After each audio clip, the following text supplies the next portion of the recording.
Good morning, traders. Welcome to Beyond Profile. Today is July 19th and it is Tuesday, and we are higher this morning as expected after some good earnings out of IBM, Win, a lot of the stocks that we were talking about yesterday going into the close, and now this morning we've got Goldman Sachs and some of the others this morning that we're waiting on.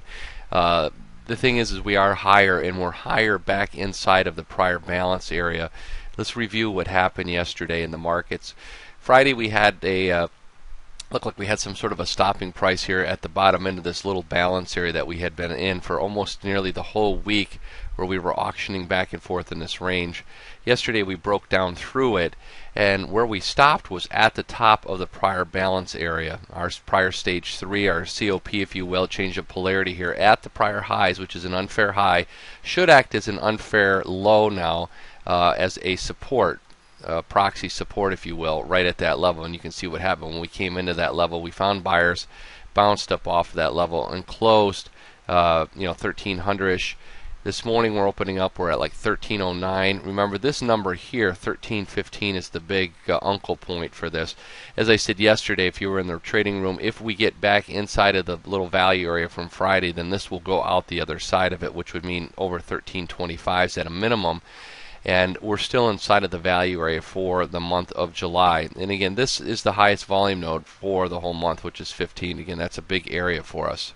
Once, in fact, we do get over the 15s and we get back inside of this balance area here, there will be an extension outside of this. You can bet your booties on that one that we'll get outside of it, because what it is, it's testing both sides of the value area. It's testing the unfair lows, and it will test the back to the unfair highs out the top end of this, and challenge back to that 1334, 35 number right here is where that'll go. That'll equal about the same amount of distance outside of this prior balance area. So yesterday, again, good support. We had seen this 1295 level tested one day last week. It was during the Globex session though, and it wasn't during our regular session. So yesterday I was saying it would be nice for us to come down and get a test of this prior balance area during a regular session hour. We didn't have it during the regular session. We finally got it yesterday. It was an opportunity for them to accumulate at a discount.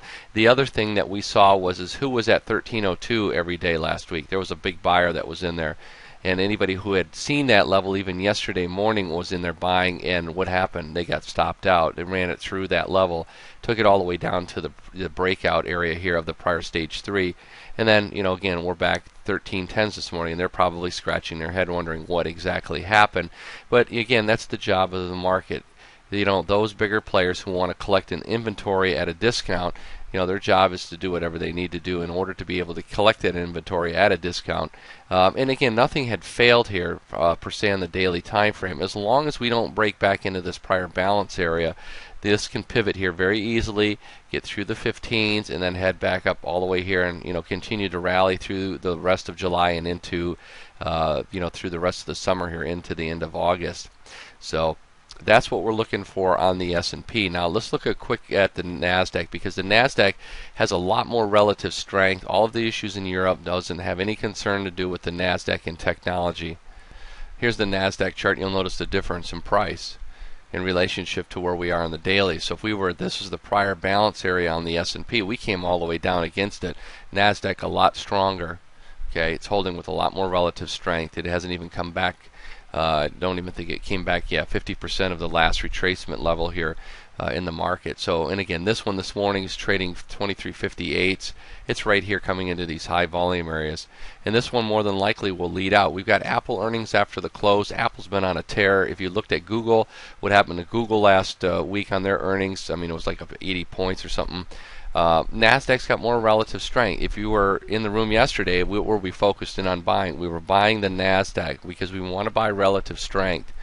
All right, not that the S&P didn't move up with it at the end of the day, but comparatively, when you're going to buy something, you want to buy the relative strength play, and if you're going to short something, you short the relative weakness play, which yesterday would have been obviously the S&P.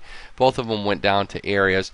You'll notice that the NASDAQ didn't even get back to those lows that were made from last week, Thursday. So again, another sign of more relative strength in the NASDAQ market than the S&P.